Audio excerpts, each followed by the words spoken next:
Olá, meus amores, tudo bem com vocês? Sejam muito bem-vindos a mais um vídeo aqui no canal Miranda Fala. Eu sou a Miranda e no vídeo de hoje eu vim trazer, como prometido, a segunda parte, a parte 2 da introdução do estudo das duas casas de Israel. É um estudo riquíssimo, cheio de revelações e que com certeza vai mudar o jeito que você vai olhar para a Bíblia e para Israel e para os gentios agora, né, gente? Eu já fiz a parte 1, como eu disse. Se você ainda não viu, corre lá a partir deste card que está aparecendo aqui em cima, que você vai ser direcionado para a parte 1 desse vídeo, porque é super importante que você entenda aí primeiro a parte 1 e depois venha para esse vídeo que vai fechar as revelações aí básicas das duas casas de Israel para que vocês entendam. A gente parou no outro vídeo na parte da reconfiguração das 12 tribos de Israel, na parte em que Efraim e Manassés entram aí para fazer parte da tribo de Israel. E, gente, a gente vai dar continuidade falando ainda um pouquinho de Jacó, porque o nome de Jacó vai se tornar Israel, como eu falei para vocês no outro estudo. Ele se torna Israel, e isso é importante para a gente entender que o povo de Israel é chamado por esse nome porque são os descendentes de Israel, que no caso é Jacó, e muda o nome para Israel. Por isso eu falei para vocês que eu ia chamar ele de Jacó para não confundir a mente de vocês. Mas vocês precisam frisar que o povo de Israel é a mesma coisa que você chamar de o povo de Jacó, porque são os descendentes aí de Jacó, né? No caso, Israel, que Deus muda o seu nome. E agora a gente vai falar uma coisa muito interessante. Se preparem, porque agora a gente vai fechar as revelações. Gente, até Salomão, as 12 tribos eram unidas e se chamavam Casa de Israel. Porém, a partir da idolatria de Salomão, pois tinha muitas mulheres pagãs, né, gente? E acabou se corrompendo com vários outros deuses. Deus se indignou e dividiu os reinos de Israel e transformou os reinos em dois reinos, que são os reinos do norte e os reinos do sul. Na verdade, o reino do norte e o reino do sul. Botei no plural, não sei porquê. O reino do norte e o reino do sul. Eles se dividiram em dois reinos. O reino do sul Deus deu ao filho de Salomão, que foi Roboão. E ele possuía apenas duas tribos. Ele ficou com a parte menor. O filho de Salomão herdou a parte menor. E as duas tribos que continham ali naquele reino eram Benjamim e Judá, que profeticamente formam a nação dos judeus. E o reino do norte Deus deu ao servo de Salomão, ou seja, para o escravo de Salomão, chamado de Jeroboão, que era da tribo de Efraim. Olha que interessante. Logo, o escravo de Salomão era da tribo de Efraim, ou seja, simbolizando já os gentios, que somos nós, os que não são do sangue judeu ou israelita. O reino do norte, gente, era o maior, porque ele possuía 10 tribos. Mais tarde, os hebreus desse reino são levados cativos para a Síria e se misturam nas nações. Quando retornam para Israel, se tornam os samaritanos. Agora vocês vão passar a entender aí o porquê dessa briga entre judeus e samaritanos nos tempos de Jesus. Com isso, seus irmãos de sangue do reino do sul sujeitaram seus irmãos do reino do norte, porque haviam se misturado. Ou seja, havia uma rincha ali entre eles, porque os do reino do norte haviam sido levados cativos e com isso eles se misturaram em outras nações, né? Se casaram com outras mulheres de outras nações e eles tinham um preconceito muito grande com isso. Por isso, seus irmãos do Reino do Sul os se consideravam até superiores, né? Eles se consideravam literalmente superiores, porque eles ainda tinham, vamos dizer assim, o sangue puro. E é por causa disso, como eu falei pra vocês, a briga entre judeus e samaritanos no tempo de Jesus. Porque os judeus do Reino do Sul se consideravam muito mais puros do que o do Norte, né? Eles se consideravam melhores por não terem se misturado com outros povos e terem aí, vamos dizer, o sangue puro, o sangue limpo. E o que é uma besteira que eu vou provar para vocês já já. E em Êxodo houve 400 anos de escravidão do povo de Israel por causa da fome. Eles foram para o Egito. E justo nessa época José era o governador do Egito. E como tinha prestígio, ajudou seu povo, os alimentando. Então o povo permaneceu no Egito, em Gósen, uma terra muito produtiva dada ao povo hebreu pelo faraó, que gostava muito de José. Como vocês já conhecem a história, né, gente? O faraó do Egito daquela época respeitava tanto José que até o colocou sobre o maior cargo, só ficando abaixo de faraó mesmo. E passado depois de um tempo isso tudo, todos se esqueceram de José e do faraó que herdou o trono.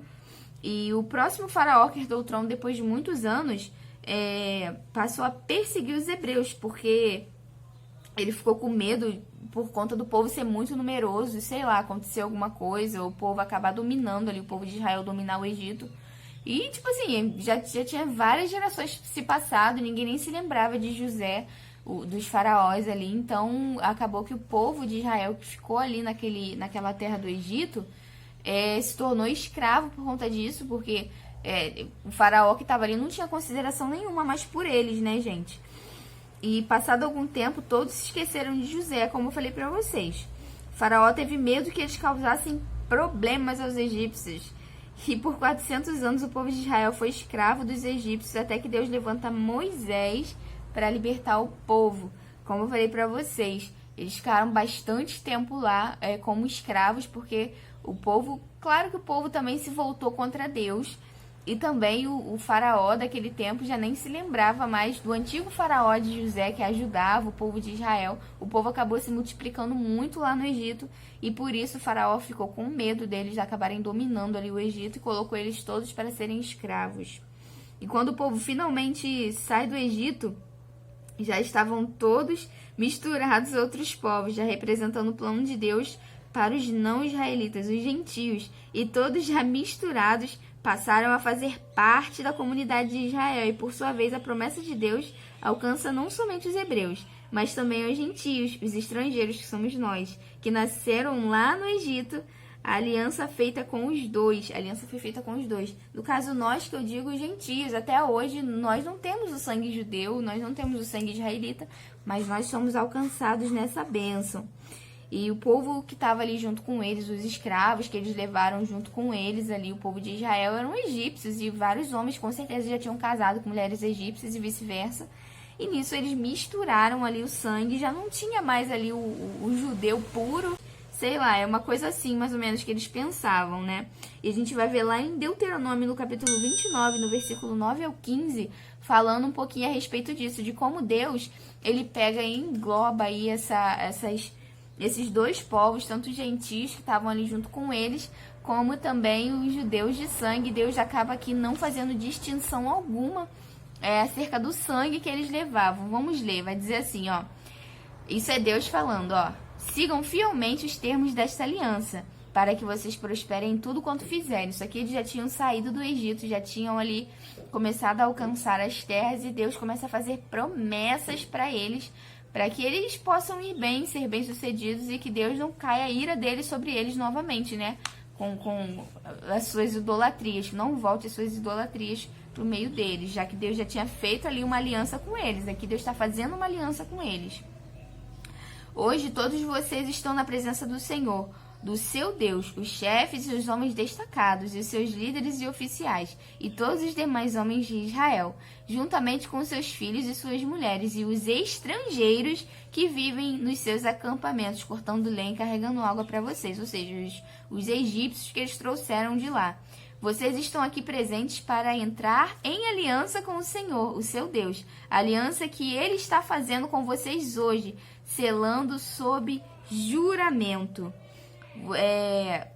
Para hoje confirmá-lo como seu povo. Para hoje confirmá-los como seu povo. Olha que incrível. Para que ele seja o seu Deus, conforme eles prometeu e jurou aos seus antepassados, Abraão, Isaque e Jacó. Lembra que a bênção veio lá de Abraão e foi passando de geração em geração até que chegasse esse momento aqui. Não faça esta aliança sob juramento somente com vocês, que estão aqui conosco na presença do Senhor nosso Deus, mas também com aqueles que não estão aqui hoje, ou seja, o Senhor prometendo que aquele juramento que ele estava fazendo com o povo de Israel, que estava todo misturado ali, tinha acabado de sair do Egito, ele não estava fazendo só com aquele povo, mas também com aqueles que nem estavam ali naquele tempo, ou seja, com todos os outros povos que ainda viriam a nascer. A aliança é para todos, todos aqueles que querem, todos aqueles que aceitam os mandamentos, os decretos do Senhor. E isso é muito maravilhoso, gente, isso é muito revelador. E a gente vai dar continuidade no nosso estudo, ó. Depois disso a gente percebe que ter ou não o sangue hebreu já não faz diferença nenhuma, mas é a fé que nos torna participantes das bênçãos dadas a Abraão, Isaque e Jacó, como eu falei para vocês. É a fé, a partir da fé, não é o sangue que vai nos fazer merecedores ou não. É porque a gente vê tantas pessoas, tantos canais do YouTube mesmo, querendo judaizar o canal, sabe? Colocar várias coisas de Israel e tudo mais. Não tem nenhum problema com isso. Só que achar que o povo de Israel é mais importante ou é mais merecedor, isso não existe mais, porque aqui Deus já está fazendo um novo juramento de que não seria somente para o povo de Israel, mas é para todo aquele que crê. Todo aquele que crê será salvo. Aquele que for crer e for batizado será salvo. Jesus não disse isso? Então a salvação é para todos, não só para o povo de Israel. Estão entendendo a linha de raciocínio? Gente, uma curiosidade muito interessante é que durante o cativeiro do Reino do Norte, olha só como Deus ele tem senso de humor. Durante o cativeiro do Reino do Norte, em que as 10 tribos se misturaram nas nações, formando os samaritanos, com o Reino do Sul acontece algo muito semelhante. Depois de Cristo, por volta do ano 69, Jerusalém foi invadida e houve a expulsão de todos os judeus de Jerusalém da terra de Israel. Então todos os judeus foram espalhados nas nações até os dias de hoje. Todos tiveram o DNA misturado com outros povos. Agora essa é a questão. Já que todos foram espalhados, como reconhecer quem são os descendentes dos filhos da luz e das trevas? Quem são os descendentes de Sem, Cã e Jafé? Bom, gente, a gente só pode conhecer pelas obras, é claro. Pelos seus frutos os conhecereis. Isso está lá em Mateus, no capítulo 7, no versículo 16 ao 20. Eu não vou ler para não estender muito, mas vai dizer que não tem como uma árvore dar frutos bons e frutos maus ao mesmo tempo. Pelos frutos os conhecereis. Então, assim, as suas escolhas é que fazem de você um filho da luz ou um filho da serpente, um filho de Deus ou um filho do diabo. Então, é somente as tuas escolhas, não é o sangue israelita que vai fazer você melhor do que ninguém. Mesmo porque muitos israelitas vão para o inferno e o sangue deles não vai adiantar de nada. E da mesma forma também muitos gentios vão para o inferno e o sangue deles não vai adiantar de nada. Então, gente, não tem sentido nenhum se achar melhor ou menosprezado por conta de ter ou não o sangue dos judeus, o sangue israelita, o sangue de Abraão, Isaque e Jacó. Então, a partir de agora, a gente sabe que é herdeiro da promessa não por carne ou por sangue, mas pela fé. 1 Coríntios, no capítulo 15, no versículo 50, vai dizer assim, ó: Irmãos, eu lhes declaro que carne e sangue não podem herdar o reino de Deus, nem o que é perecível pode herdar o imperecível. Ou seja, o nosso corpo aqui, gente, é só uma casca para nossa alma e para o nosso espírito. O nosso corpo, a nossa carne e o sangue não podem herdar o reino dos céus.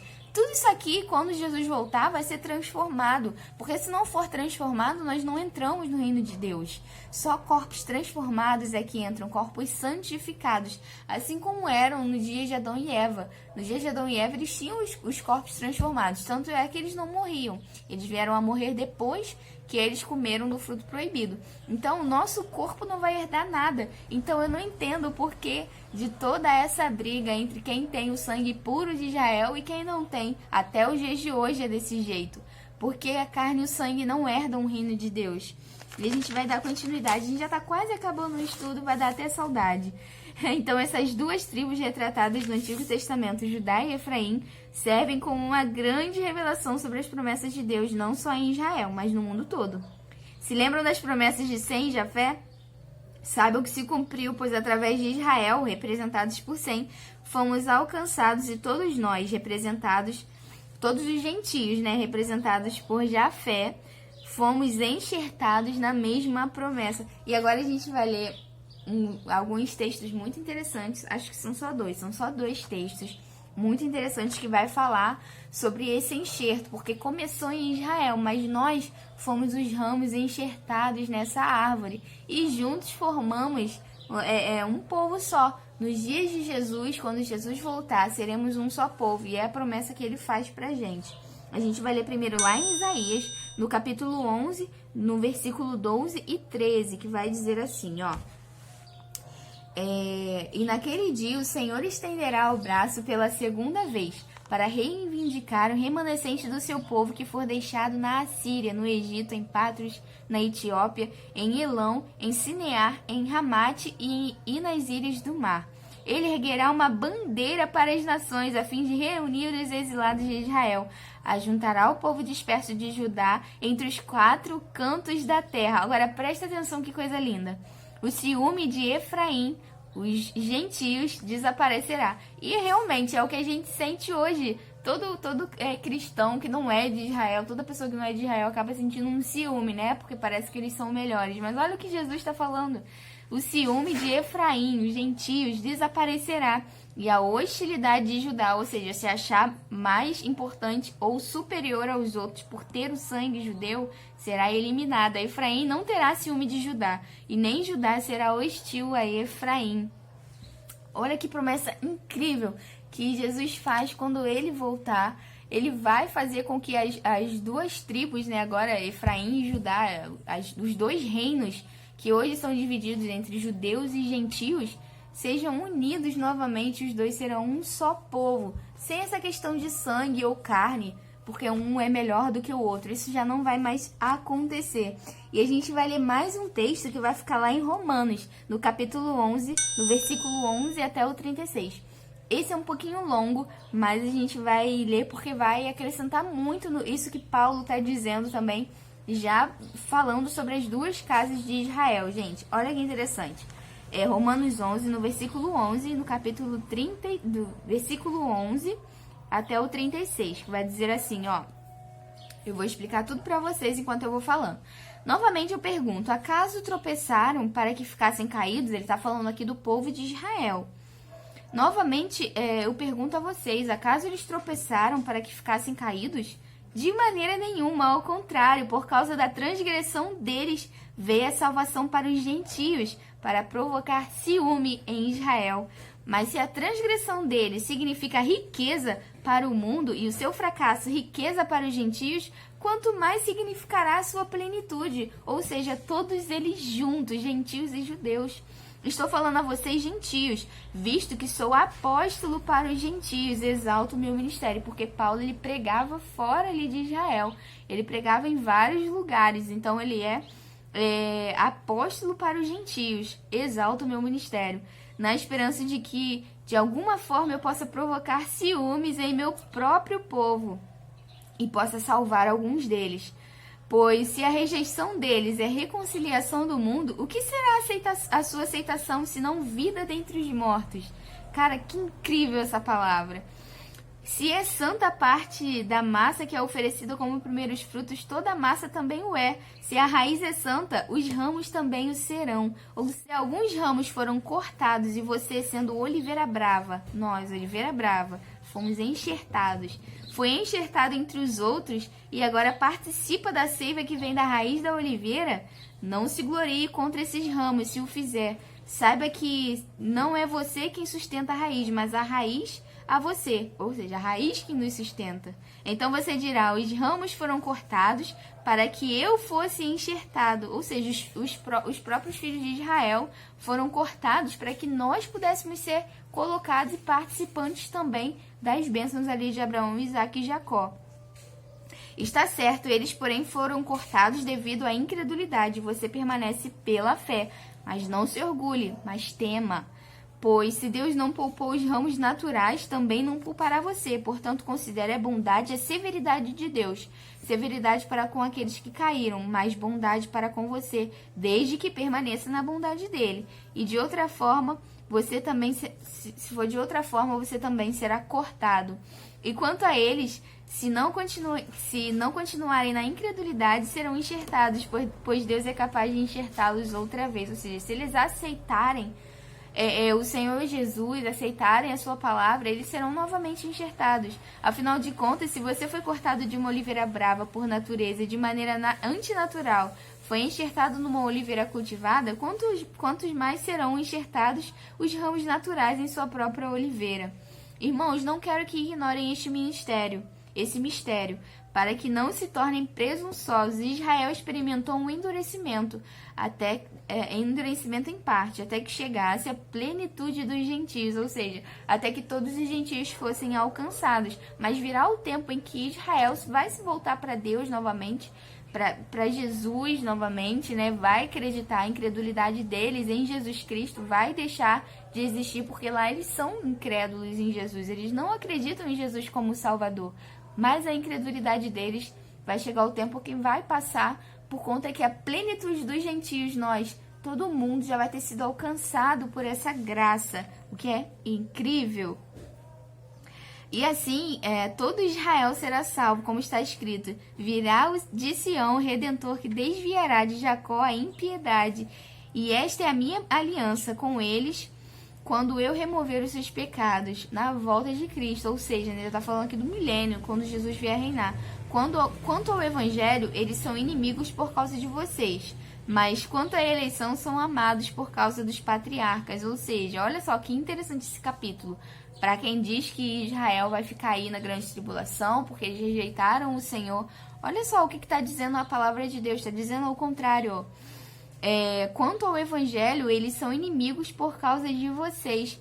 Mas quanto à eleição, eles são amados por causa dos patriarcas. Então Jesus os ama, gente. Da mesma forma que nos ama, Jesus os ama por conta dos patriarcas que obedeceram os seus mandamentos. Pois os dons e chamado de Deus são irrevogáveis. Assim como vocês que antes eram desobedientes a Deus, mas agora receberam misericórdia graças à desobediência deles, assim também agora eles se tornaram desobedientes a fim de que também recebam agora misericórdia.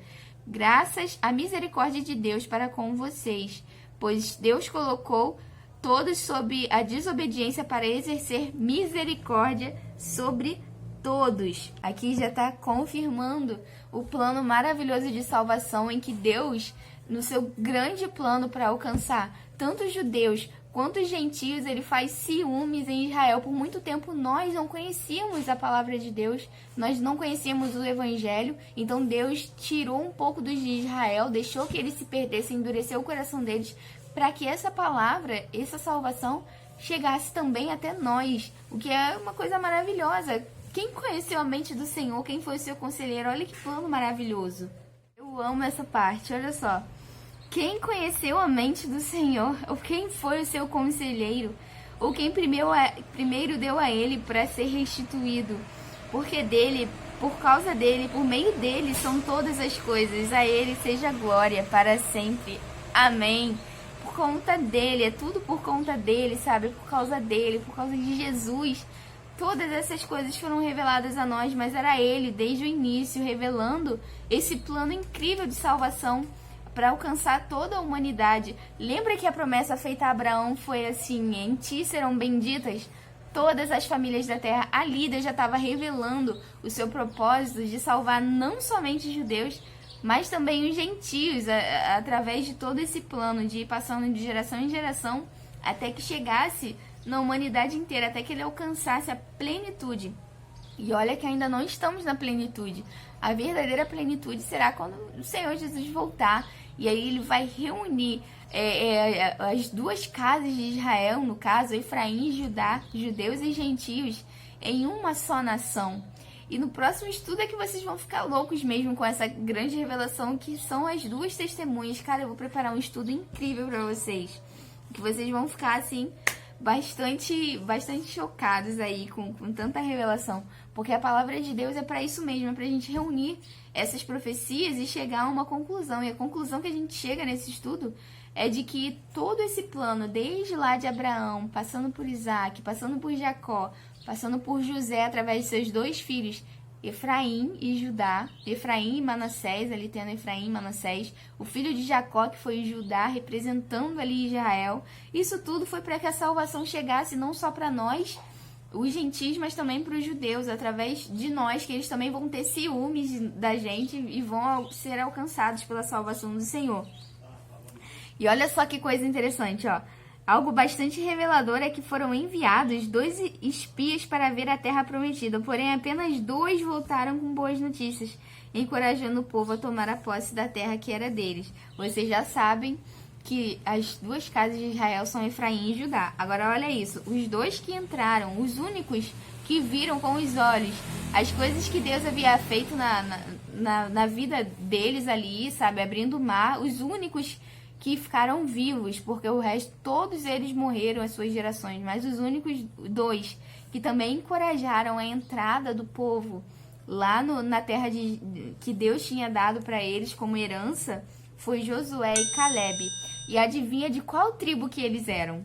Sim, o Caleb era da tribo de Judá e Josué era da tribo de Efraim, ou seja, Deus já está tipificando aqui que os 2 que entraram na Terra Prometida, um era da tribo de Judá e o outro era da tribo de Efraim, gente. Vocês acham mesmo que isso é por um acaso? Não, isso já está revelando aí as 2 casas de Israel. E, gente, no fim de tudo, a gente percebe as 2 linhagens, como eu falei para vocês lá no início, desde Adão e Eva. Você ferirá a cabeça e a serpente ferirá o calcanhar. Lembra disso? As 2 linhagens, a boa e a má, que não é de sangue, mas de escolhas. Os maus escolhem não andar com Deus e os bons trilham os caminhos de Deus e fazem sua vontade. Então, gente, façamos como Abraão.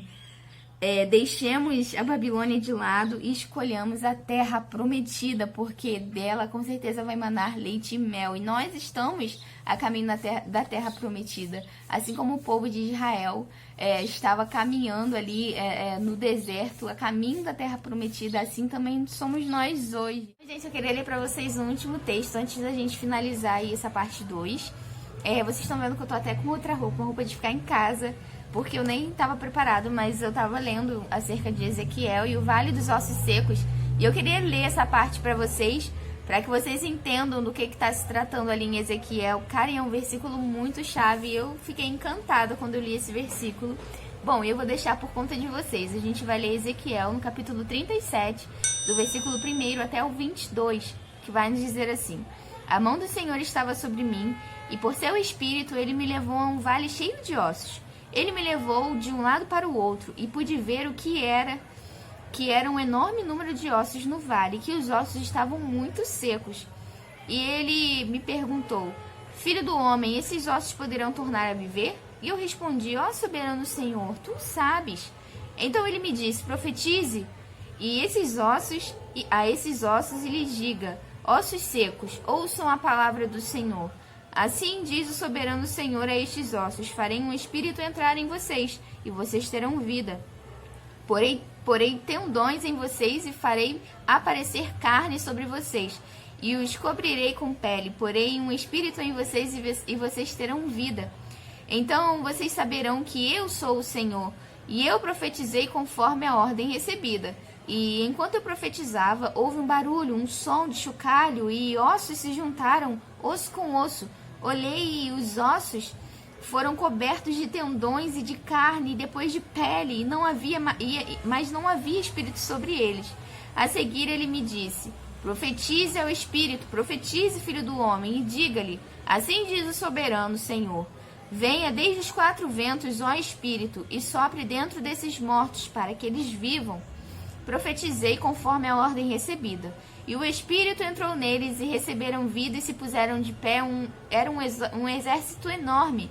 Então ele me disse: Filho do homem, esses ossos são toda a nação de Israel.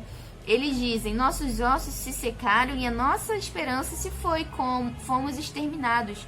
Por isso profetiza e diga-lhes: Assim diz o soberano Senhor: Ó meu povo, vou abrir os seus túmulos e fazê-los sair. Trarei vocês de volta à terra de Israel. E quando eu abrir os seus túmulos e os fizer sair, vocês, meu povo, saberão que eu sou o Senhor. Porém o meu espírito em vocês, e vocês viverão, e eu os estabelecerei em sua própria terra. Então vocês saberão que eu, o Senhor, falei e fiz os seus companheiros. Palavra do Senhor. Esta palavra do Senhor veio a mim. Filho do homem, escreva num pedaço de madeira pertencente a Judá e aos israelitas, seus companheiros.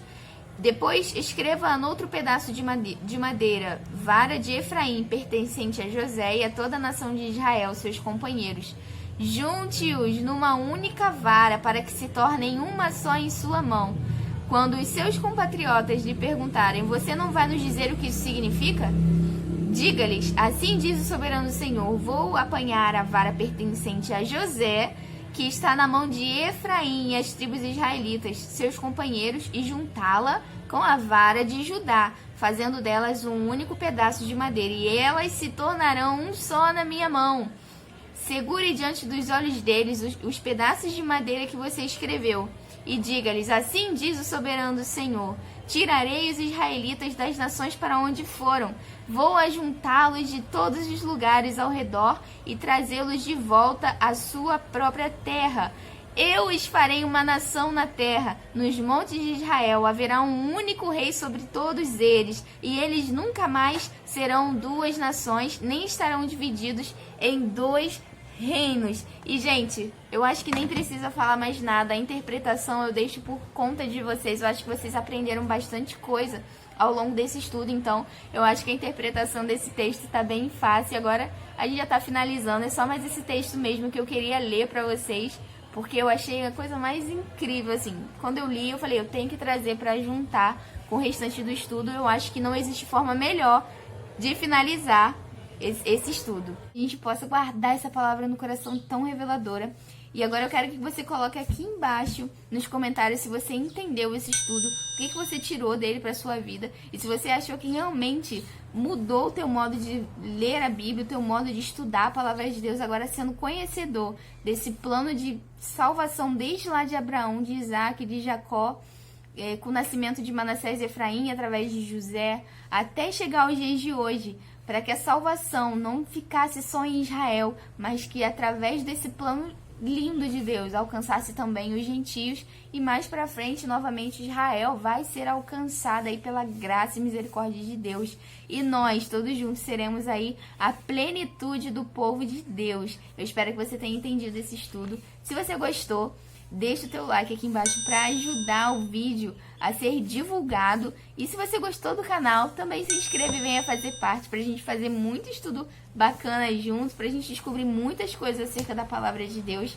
Porque embora muitas pessoas preguem tão bem a palavra de Deus, falem tantas coisas, sempre há algo novo para descobrir.